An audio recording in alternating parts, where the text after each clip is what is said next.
options for chance at 8th NASCAR Cup title. Fort Worth, Texas, AP, Jimmie Johnson still has 2 very conceivable options for a chance to race for his record-breaking 8th NASCAR Cup Series championship. Win one of the next 2 races, or just be in the top 4 in points after that, and Johnson will get one of the 4 championship-contending spots in 2 weeks.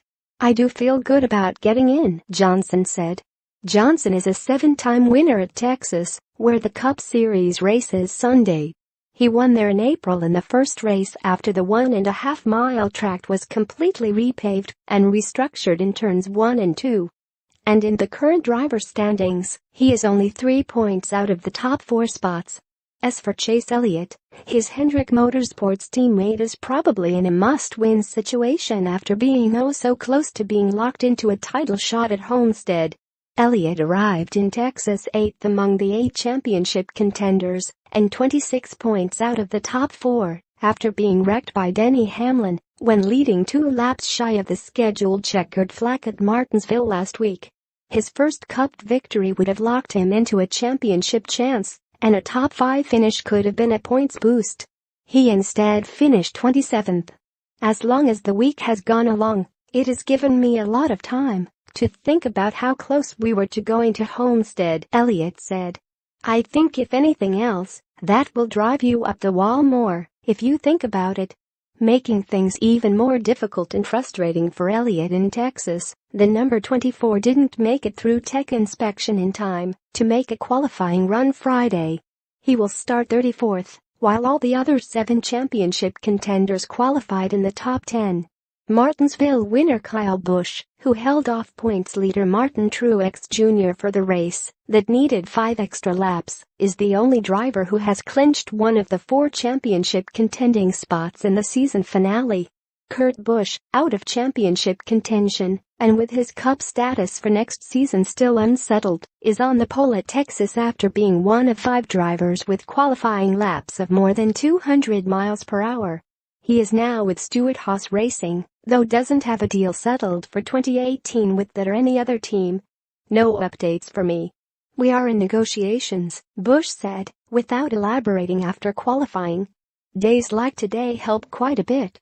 Hamlin, who is 7th in points, qualified 2nd after going 200.617 miles per hour. Kevin Harvick, now holding down the 4th spot, starts 3rd.